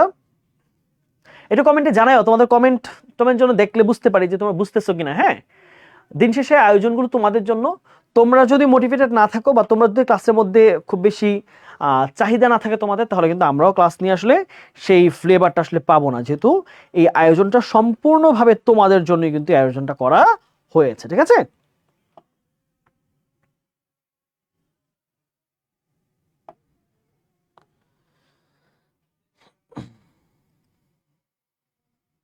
ওকে, আসো তাহলে আমরা অনেকগুলো, আমি যদি আরেকবার একটু রিপিট করে জিনিসটাকে, কি পাইলাম? কয়েকটা নাউন পাইলাম, যে নাউনগুলো অলওয়েজ সিঙ্গুলার থাকে। যেমন কি? যেমন furniture, scenario, traffic, weather, sugar, salt, luggage, chocolate, soup, এগুলো হচ্ছে আনকাউন্টেবল নাউন। তাহলে ভাই আনকাউন্টেবল মানে কি? মানে হচ্ছে ফার্নিচারের সাথে কখনো ফার্নিচারস হয় না, সিনারিও থেকে সিনারিওস হয় না। যেমন ধরো তুমি রুপি থেকে রুপিস করা যায়, ইউরো থেকে ইউরোস করা যায়, প্যান থেকে প্যান্স করা যায়, কিন্তু ওয়েদার থেকে ওয়েদার্স হবে না কখনো। আবার সুগার থেকে সুগারস, সল্ট থেকে সল্টস, লাগেজ থেকে লাগেজেস, চকলেট থেকে চকোলেটস, এগুলো হবে না। তার মানে এদের পরে এস বাই এস যুক্ত করা যাবে না, এদের পরে এ এন ও বসানো যাবে না, কারণ আনকাউন্টেবল নাউনের আগে কোনো ইনডেফিনিট আর্টিকেল বসে না। তাহলে আমরা কি পাচ্ছি দেখো, তাহলে এখানে কি ফার্নিচার, সেখানে এস আছে, তাহলে ভুল, দেখো এস হবে না বলছি, প্লুরাল হবে না। আবার ফার্নিচারিং, এটা তো নাউন না, ফার্নিচারও নাউন না, তাহলে নাউন কোনটা? একমাত্র হচ্ছে ফার্নিচার। আসো তার পরের question, okay. Rifa would dash read dash talk, very very common একটা কোয়েশ্চেন, হ্যাঁ, ওকে। এইটা একটা তোমাদের এইচএসসি তে তোমরা যখন স্পেশাল ফ্রেজ এন্ড ওয়ার্ডস পড়ছো, এখানে একটা স্ট্রাকচার ছিল উড রাদারের। উড রাদারে কি বসে? উভয় পাশে ভার্বের বেস ফর্ম বসে। খেয়াল করো উড রাদারে কি বসে, আমি একটু প্যাটার্নটা বুঝাচ্ছি। এই রিড কি এসে আছে, খেয়াল করতে ভাইরা, রিড কিসে আছে? ভার্বের বেস ফর্ম, তাই না? ভার্বের বেস, বা অনেকে এটাকে V1 বলে থাকো। টক কিসে আছে? এইটাও ভার্বের বেস ফর্মে আছে বা V1 এ আছে, ভার্বের বেস ফর্ম অথবা V1। হ্যাঁ, ক্লাসের কথা আগে জানালে ভালো হতো। হ্যাঁ, আমি তো জানিয়েছিলাম সজল, সাদ হোসেন সজল ভাইয়া কিন্তু ক্লাসের অ্যানাউন্সমেন্ট আগেই দিয়েছি। হ্যাঁ, তুমি হয়তো খেয়াল করনি বা তোমার চোখে পড়েনি, সেটা হতে পারে। আসো, বাকিরা আমি জানি দেখেছে, আমি গতকালই তোমাদের আমার ছবি দেওয়া সহ অ্যানাউন্সমেন্ট দিয়েছিলাম। ওকে, এবার খেয়াল করো, Rifa would dash read dash talk. Okay, আসো তাহলে এখন প্রশ্ন হচ্ছে ভাইয়া উড রাদারের ব্যবহার তাহলে আমরা কিভাবে করব? হ্যাঁ, তাহলে খেয়াল করো, খুব মনোযোগ দিয়ে শিখো এই স্ট্রাকচারটা।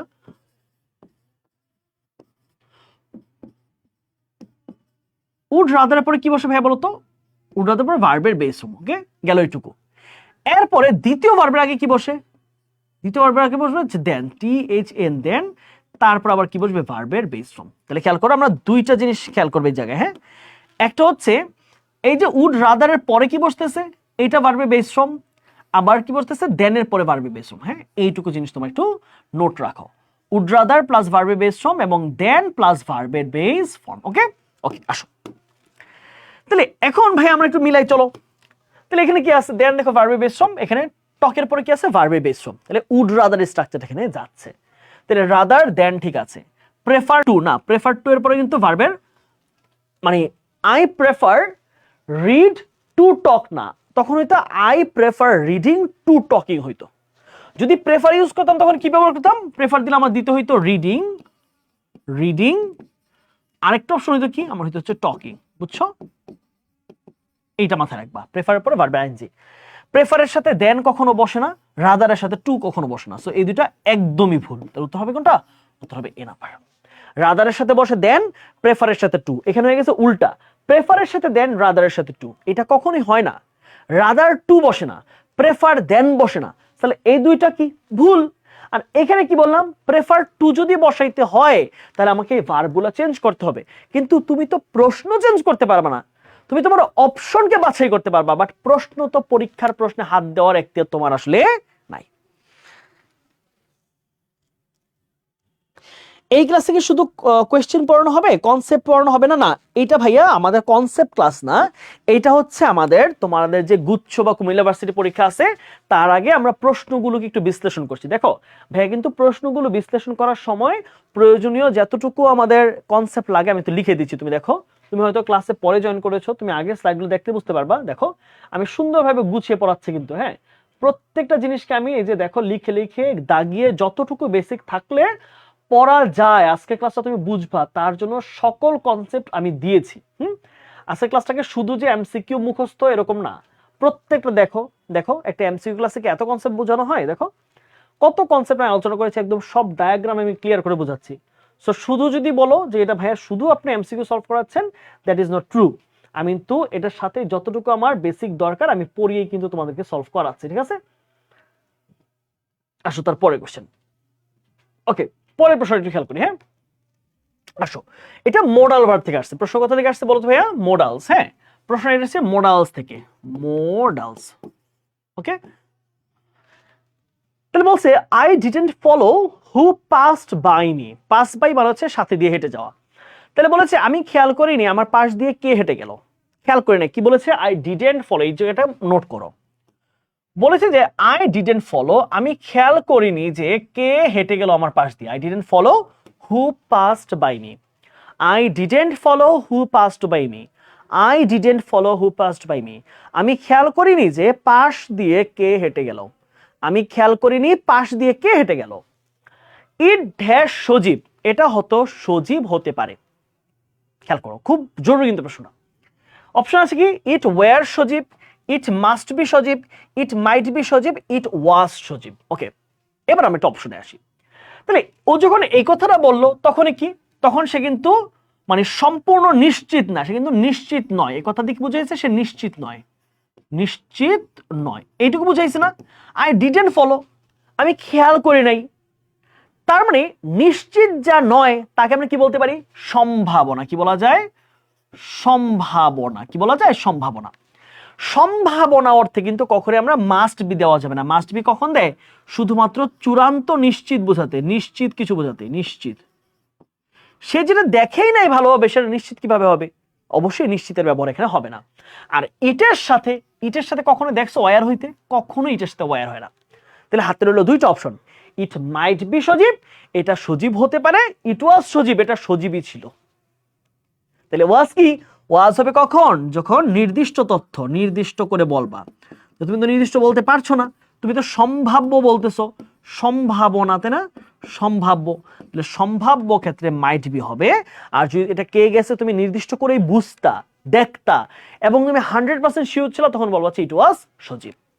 তুমি তো শিওর না, কারণ তুমি খেয়াল করো নাই। তুমি বলেই দিছো প্রথম বাক্যের অংশে যে আই ডিডন্ট ফলো, আমি খেয়াল করি নাই হু পাসড বাই মি। বাট ওই যে অ্যাপিয়ারেন্স বা কাশি দিছে একটা শব্দ শুনছো, এইটা দেখে মনে হইতেছে হ্যাঁ এটা সজীব হওয়ার সম্ভাবনা আছে। তাহলে সম্ভাবনা বোঝাতে আমরা কি বললাম? সম্ভাবনা। সম্ভাবনা, হ্যাঁ, সম্ভাবনা বোঝাতে আমরা কোন মোডাল ভার্বটা ইউজ করব? মেবি, মেবি প্রেজেন্ট টেন্সে বা ফিউচার টেন্সে, অথবা কি মাইট বি, অথবা কি মাইট বি, মেবি অথবা মাইট বি। তাহলে খেয়াল রাখো কি ব্যবহার করব? মেবি অথবা মাইট বি, মেবি অথবা মাইট বি, মেবি অথবা মাইট বি। বুঝতে পেরেছো?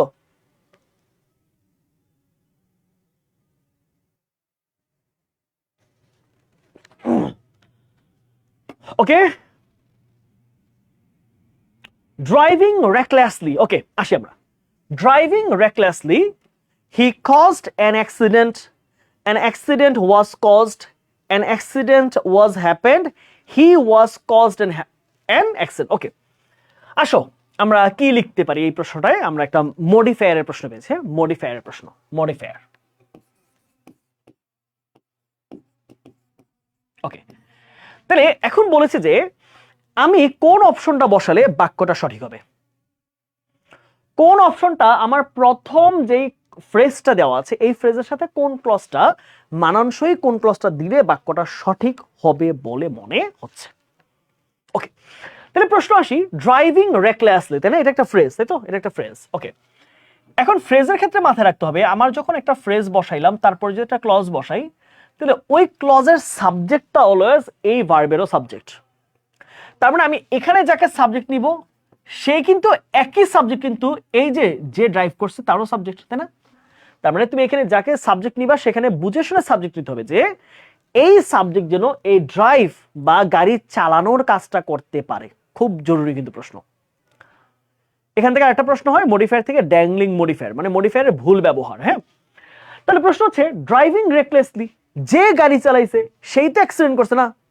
তাহলে মাথায় রাখতে হবে আমি যেই সাবজেক্ট এখানে দিচ্ছি সে কিন্তু এই ফ্রেজেরও সাবজেক্ট। বুঝা গেল? তাহলে গাড়ি চালাচ্ছিল অসতর্কভাবে গাড়ি চালিয়ে, তাহলে গাড়ি চালাতে পারে যে এইরকম কাউকে সাবজেক্ট দিতে হবে। গাড়ি চালাইতে পারে কে? তাহলে অ্যাক্সিডেন্ট কি গাড়ি চালাইতে পারে? পারে না। অ্যাক্সিডেন্ট কি গাড়ি চালাইতে পারে? পারে না। ওকে, তাহলে এই দুটো উত্তর বাদ, কারণ কি এরা সাবজেক্ট কিন্তু এই সাবজেক্ট ড্রাইভিং এর সাথে যাচ্ছে না। এরা সাবজেক্ট বসাইতে পারি বাট ফ্রেজের সাথে যায় না, কারণ অ্যাক্সিডেন্ট নিজে নিজে গাড়ি চালাইতে পারে না। তাহলে কি রইল আমার হাতে? হি কজড অ্যান অ্যাক্সিডেন্ট, তাহলে এটা কি? এটা যায়, হি দিতে পারি। হি ওয়াজ কজড, এটাও দিতে পারি। তার মানে এই দুইটা সাবজেক্ট যায়।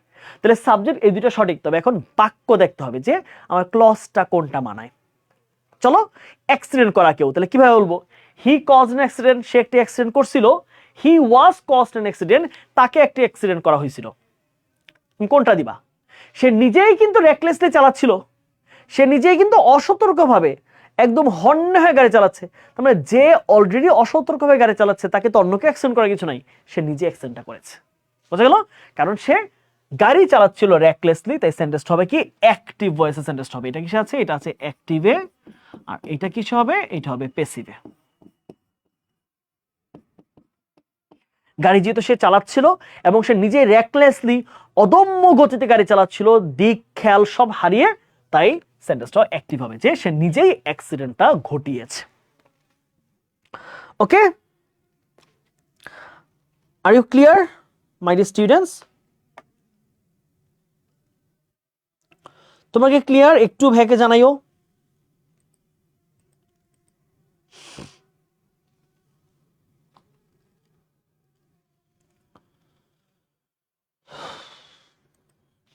ওকে, আসি তারপরে কোশ্চেন। হ্যাঁ, which of the following sentences contains dangling modifier? মজার প্রশ্ন, বলছে ড্যাংলিং মডিফায়ার কোথায় আছে।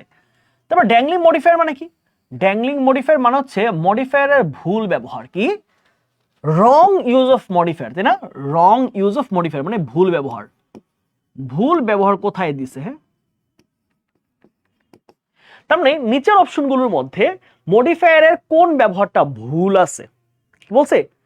নিচের অপশনগুলোর মধ্যে মডিফায়ারের কোন অপশনটাতে ভুল আছে, মানে সঠিক না, ভুল ব্যবহার। আসো দেখি। while driving, আচ্ছা তাহলে এখানে ভার্ব আছে, কিন্তু মাথায় রাখতে হবে ভার্ব থাকার মানে কি এর পরে সাবজেক্টটা কিন্তু সে গাড়ি চালাইতেছে, এটা বুঝাইতে হবে। আচ্ছা তাহলে while driving এর পরে কি দেওয়া আছে? আই, তার মানে আই গাড়ি চালাইতে পারে মানুষ। exhausted from the long day, আচ্ছা সারা দিনে এক্সস্টেড হয়ে, তাহলে একটা মানুষ এক্সস্টেড ছিল ক্লান্ত হয়ে, she decided to go to bed early, সে তাড়াতাড়ি ঘুমাইতে যাওয়ার ব্যাপারে সিদ্ধান্ত নিল। ওকে ফাইন, হইতে পারে। exhausted about the vacation, the kids eagerly packed their suitcase, ওকে। তাহলে এবার আমরা একটু খেয়াল করি, এই যে exhausted এটা কে হইতে পারে? এই যে একটা মানুষকে এক্সস্ট হইতে পারে না? হ্যাঁ, এক্সস্টেড একটা মানুষ হইতে পারে। হ্যাঁ, সে খুব ক্লান্ত, খুব দুর্বল অবস্থায় আছে, সারাদিন অফিস থেকে আসছে। তাহলে এক্সস্টেড একইভাবে কি এক্সাইটেড হইতে পারে কি? বাচ্চারা কোনো কাজের ব্যাপারে এক্সাইটেড হইতে পারে না, ভ্যাকেশনের ব্যাপারে, ট্যুরের ব্যাপারে হইতে পারে। কিন্তু ডিয়ার মানে কি? হরিণ। হরিণ কি ড্রাইভিং করতে পারে? দেখো তো, দেখো while driving I saw a deer cross the road, যখন আমি গাড়ি চালাচ্ছিলাম তখন একটা হরিণকে পার হইতে দেখলাম, তাহলে গাড়ি চালাচ্ছে কে? আমি, তাহলে আমি গাড়ি চালাইতে পারি। ফাইন, মিলে গেল। exhausted from the long day, সারা দিনে ক্লান্ত হয়ে, she decided to go to bed early, সে তাড়াতাড়ি বিছানায় যাওয়ার ব্যাপারে সিদ্ধান্ত নিল, মানে ঘুমাইতে গেল। তাহলে একটা মানুষ তো এক্সস্টেড হইতেই পারে। এরপরে আসো, excited about the vacation, তাহলে ছুটির ব্যাপারে একদম অতি উৎসাহী হয়ে ছুটি নিয়ে, the kids eagerly packed their suitcase, বাচ্চারা কি করলো? ভ্যাকেশনে সবাই ফ্যামিলি সহ কক্সবাজার যাবে, বাচ্চারা সুটকেস, তাহলে কিডস বাচ্চারা তো এক্সাইটেড হতেই পারে, তাই না? কিন্তু হরিণ কি গাড়ি চালাইতে পারে না? তার মানে এইখানে মডিফায়ারের ভুল আছে। তাহলে উত্তর কোনটা? বলেছে ড্যাংলিং মডিফায়ার, মানে ভুল ব্যবহার কোথায় আছে? তাহলে ভুল ব্যবহার যেটা, সেটাই উত্তর সঠিক। উত্তর কোনটা হবে? উত্তর হবে 1 নাম্বার। তারপর আইডেন্টিফাই দ্য কারেক্ট সেন্টেন্স, সঠিক বাক্যটা খুঁজে বের করো। প্রশ্নটা এসেছে সাবজাংটিভ, এখান থেকে প্রশ্ন একটা তোমাদের গুচ্ছতে একটা থাকবেই থাকবে, একটা প্রশ্ন তোমাদের থাকবেই থাকবে সাবজাংটিভ। ওকে, সাবজাংটিভ থেকে তোমাদের প্রশ্ন নিশ্চয়ই থাকবে, নিশ্চয়ই তোমাদের একটা প্রশ্ন থাকবে সাবজাংটিভ থেকে। ওকে, আইডেন্টিফাই দ্য কারেক্ট সেন্টেন্স, সঠিক বাক্যটা খুঁজে বের করো। He suggested me to apply for the job. Okay, he suggested that I apply for the job. He suggested me that I apply for the job. He suggested to me that I should apply for the job. এখন pattern হচ্ছে ভাইয়া, আমরা সাবজাংটিভের প্যাটার্নটা কিভাবে জানবো? দেখো, এটা হচ্ছে একটা সাবজেক্টিভ ভার্ব, এটাও একটা মানে সাবজাংটিভ ভার্ব হচ্ছে সাজেস্টেড এই বাক্যে, বুঝছো? ওকে, আচ্ছা, যেমন সাজেস্ট হইতে পারে, অ্যাডভাইস হইতে পারে, তারপর হচ্ছে আস্ক হইতে পারে, হ্যাঁ, সিক হইতে পারে, এগুলো হচ্ছে সাবজেক্টিভ ভার্ব। ওকে, তাহলে রিকমেন্ড হইতে পারে, কমান্ড হইতে পারে। প্রশ্ন হচ্ছে প্যাটার্নটা কি? প্যাটার্ন হচ্ছে সাবজাংটিভ ভার্বের পর কি বসবে? সাবজাংটিভ ভার্বের পরে সরাসরি কি বসবে? সরাসরি দ্যাট বসবে। কি বসবে? দ্যাট। অবজেক্ট কিন্তু দরকার নাই। দ্যাটের পরে কি বসবে? দ্যাটের পরে হচ্ছে সাবজেক্ট বসবে, সাবজেক্ট। ওকে, সাবজেক্ট, তারপরে ভার্বের বেস ফর্ম। কি বসবে? ভার্বের বেস ফর্ম। আচ্ছা, তাহলে খেয়াল করো ভাইয়া, আমি সাবজাংটিভের পরে কি কোনো মি, হিম, কোনো অবজেক্টিভ ফর্ম দিছি? দেই নাই। দ্যাটের পরে কি বসবে? সাবজেক্ট। এরপরে সরাসরি ভার্বের বেস ফর্ম, এখানে should, may, might, can, could, must এইরকম কিচ্ছু আনা যাবে না। সাবজাংটিভের এটা হচ্ছে নিয়ম। তাহলে খেয়াল করো তো ভাইয়া, আমি কি করে ফেলছি এই জায়গায়? এখানে খুব মনোযোগ দাও। আমি সাবজাংটিভ লিখছি ফাইন, কিন্তু এখানে মি নিয়ে আসছি। এরপর আবার দেখো টু অ্যাপ্লাইং, আমি কি লিখছি? টু অ্যাপ্লাইং, ভার্বের বেস ফর্ম লাগবে, তোমাকে আর নতুন কিচ্ছু লাগবে না। তাহলে he suggested that I apply, ঠিক আছে, এটা কিন্তু ভার্বের বেস ফর্মই আছে। He suggested me that I apply. Okay, he suggested me, এখানে মিটা ভুল আছে, হ্যাঁ, কোনো অবজেক্টিভ ফর্ম বসবে না, অবজেক্ট বসানো যাবে না। হি সাজেস্টেড টু মি, এখানে আবার দেখো অবজেক্ট বসাইছে, আবার এখানে শুড বসাইছে, তাহলে ভুল কি? এখানে অবজেক্টও ভুল, শুডও ভুল। এখানে অবজেক্ট বসাইছে সেটা ভুল, এখানে টু প্লাস ভার্বে বেস আইএনজি বসাইছে সেটা বলতে, উত্তর কোনটা? উত্তর হচ্ছে বি নাম্বার। তাহলে সাবজাংটিভের পরে দ্যাট, তারপরে সাবজেক্টিভ প্রোনাউন, তারপরে ভার্বে বেস ফর্ম। এই সূত্রটা মনে রাখতে হবে, এখান থেকে ভেরি ভেরি ইম্পর্টেন্ট, এটাকে আমি 5 স্টার দিব। এই টপিক থেকে গুচ্ছে একটা প্রশ্ন তোমরা ইনশাআল্লাহ পাবা, হ্যাঁ একটা প্রশ্ন তোমরা পাবাই। গুচ্ছে সাবজাংটিভ থেকে প্রতি বছর প্রশ্ন আসে, প্রত্যেকটা বছর। আচ্ছা, একটা প্রশ্ন করেছে ভাইয়া আমাদেরকে degree, affirmative, negative, agreement, voice, এগুলা ক্লাস পাচ্ছি না কেন? পড়িয়েছি তো আমরা সবকিছু, তুমি একটু খুঁজে দেখো ভাইয়া ওয়েবসাইটে, সবকিছু তো পড়ানো হয়েছে আমাদের। আসো তারপর কোয়েশ্চেন। ইট ইজ অ্যাডভাইজেবল, ঠিক আগের নিয়ম, ঠিক আগের নিয়ম। এই যে অ্যাডভাইজেবল কি? এটা হচ্ছে সাবজাংটিভ অ্যাডজেক্টিভ, খেয়াল করো, এটা হচ্ছে একটা সাবজাংটিভ অ্যাডজেক্টিভ, ঠিক আছে? এটা কি? Subjunctive adjective. তাহলে সাবজাংটিভ অ্যাডজেক্টিভে নিয়মটা কি? ঠিক আগের মতো। তাহলে খেয়াল করো, আমি মনে রাখবো কি, আমার সাবজাংটিভের পর কি বসবে? সাবজাংটিভ, সেটা হতে পারে সাবজাংটিভ, ভার্ব, নাউন বা অ্যাডজেক্টিভ। তারপরে কি বসবে আমার? আমার বসছে দ্যাট। দ্যাটের পরে কি বসবে? Subject, right? আর তারপরে কি বসবে? তারপরে বসবে ভার্বের বেস ফর্ম। এখানে টু প্লাস ভার্বের আইএনজি, শুড, কোনো মোডাল ভার্ব দরকার নাই। দেখি পাচ্ছি? তাহলে দ্যাট আর ড্রাস্টিক মেজার বি। আচ্ছা, এইখানে একটা ব্যাপার আছে ভাইয়া, এইটা তো হচ্ছে অ্যাক্টিভের নিয়ম। এটা কিসে? অ্যাক্টিভে। যদি ভাইয়া প্যাসিভ হয় সেন্টেন্সটা, তখন কিভাবে করবা? তখন কিন্তু সিস্টেম আছে। দেখো প্যাসিভের নিয়মটা কি। প্যাসিভ হলে কি করবা? সাবজাংটিভ। প্রথমে কি? অবশ্যই সাবজাংটিভটা খেয়াল করতে হবে। তারপর কি পাচ্ছি আমরা? দ্যাট। তারপরে কি পাচ্ছি আমরা? দ্যাটের পর আমাদের সাবজেক্টটা লাগবে প্যাসিভের ক্ষেত্রে, হ্যাঁ প্যাসিভের সাবজেক্ট। এখন প্যাসিভে এম ইজ আর ওয়াজ আর কিচ্ছু লাগবে না, কিচ্ছু না, শুধু দিবে একটা বি, তারপর দিবে V3, শেষ। এটা কথা, এটা হচ্ছে প্যাসিভে, এটা প্যাসিভের। ওকে, ক্লিয়ার? এবার আসো, তাহলে passive, it is advisable that a drastic measure be adopted, তাই না? দেখো সাবজেক্টের পর কি আছে? শুধু বি প্লাস V3, মিলতেছে কিন্তু। এখানে আবার কি করছে দেখো, আর ড্রাস্টিক মেজার টু বি, আমি কি টু বি দিয়েছি এখানে? দেখো টু বি কি আছে? না, সরাসরি বি প্লাস V3। প্যাসিভে সরাসরি সাবজেক্টের পরে বি প্লাস V3, কোনো টু অন্য কিছু লাগবে না। এখানে আমার দিয়েছে দ্যাট টু অ্যাডপ্ট, আগে হবে সাবজেক্টের বাবা, প্যাসিভ করার অ্যাক্টিভ করার আগে সাবজেক্ট লাগবে, না হলে হবে না। দ্যাট নিডস, না নিড একটা মোডাল ভার্ব, মোডাল ভার্বের কোনো জায়গা আমাদের সাবজাংটিভে নাই, সাবজাংটিভে কোনো মোডাল ভার্ব বসানোর কোনো প্রয়োজন আসলে নেই। তাহলে কোনটা হবে? আ ড্রাস্টিক মেজার বি অ্যাডপ্টেড, একটা খুব দ্রুত একটা সিদ্ধান্ত নেওয়া হোক। ওকে ফেরা, ক্লিয়ার? ওকে, আসো তারপরে কোশ্চেনটি দেখি। বলেছে কি দেখো, মজার একটা question. Give the correct passive form of my teacher embodies all the good qualities. আমার শিক্ষকের মধ্যে সবগুলো ভালো গুণাবলী আছে। এই প্রশ্ন কিন্তু বেশ মজার। এই প্রশ্ন আমরা একটু সলভ করে দেখি যে আমরা পারি কি না। খেয়াল করো, অল দ্য গুড কোয়ালিটিস। আচ্ছা, মজার প্রশ্ন, হ্যাঁ মজার প্রশ্ন একটা।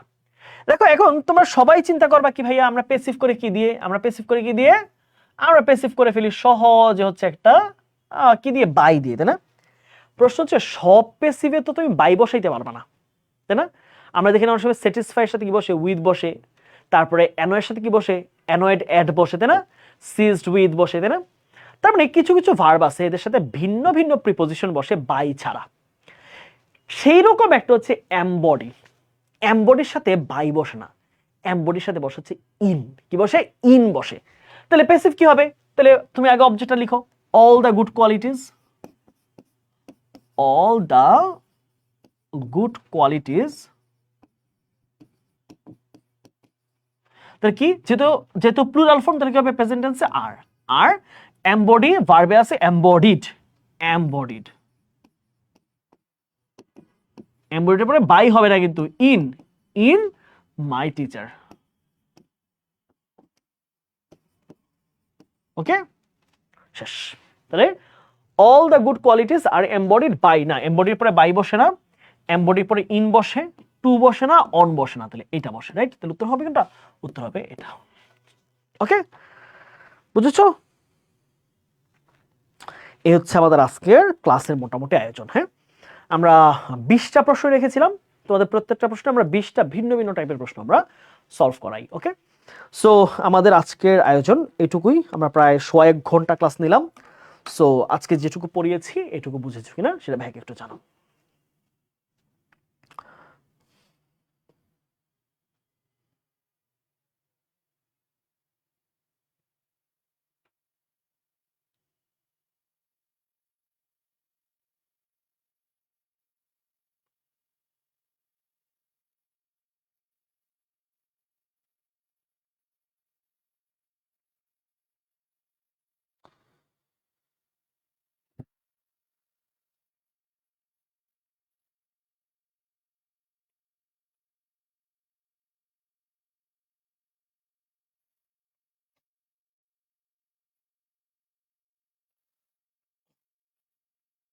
আমরা কি সবকিছু ক্লিয়ারলি বুঝেছি?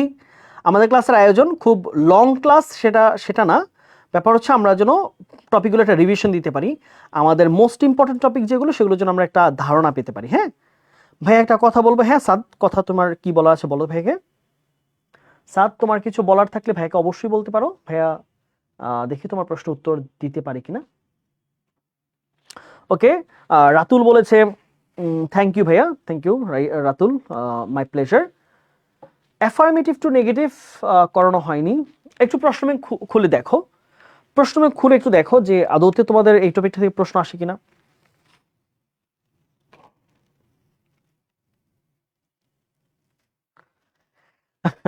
আজ আমি নিশ্চিত আপনি ক্লাস করে একটু মজা পান। না না, অবশ্যই না, এটা এটা তো তোমার ভুল ধারণা। আমি ক্লাস করে মজা পেয়েছি, তবে একটা কারণ ছিল ওই যে আমার আলোতে আমার চোখে একটু প্রবলেম হচ্ছিল। হ্যাঁ, চোখে হচ্ছে আমার পানি আসতেছিল, এই জন্য একটু প্যারা হয়েছে।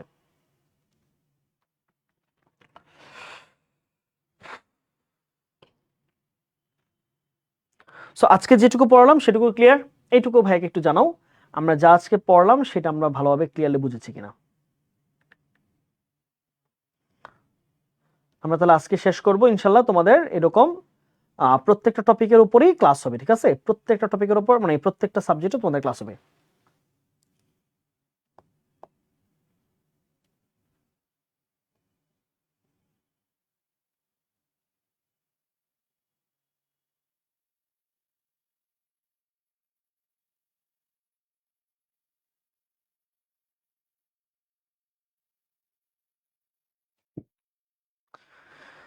পরবর্তী ক্লাস কবে ভাইয়া? তোমাদের রুটিন অনুযায়ী ক্লাস হবে। প্রত্যেকটা ভাইয়া তোমাদের জন্য আলাদা করে রুটিনে তোমাদের ঘোষণা দিয়ে ক্লাস নিবে। সো ভাইয়া আজকে যেটা ছিল আমার আয়োজন আমি তোমাদের জন্য করলাম, এবং তোমাদের পরবর্তী ক্লাস হচ্ছে 30 তারিখ। হ্যাঁ, 30 তারিখ তোমাদের অ্যাকাউন্টিং ক্লাস বুলবুল ভাইয়া নিবে, ঠিক আছে? 30 তারিখ তোমাদের অ্যাকাউন্টিং ক্লাস হবে। ওকে, সো বাচ্চারা আজকে এই পর্যন্তই শেষ করছি। সবাই ভালো থাকো, সুস্থ থাকো, এবং পরবর্তী ক্লাস অ্যাকাউন্টিং সেটার জন্য অপেক্ষা করো, এবং সবাই পড়াশোনা করো।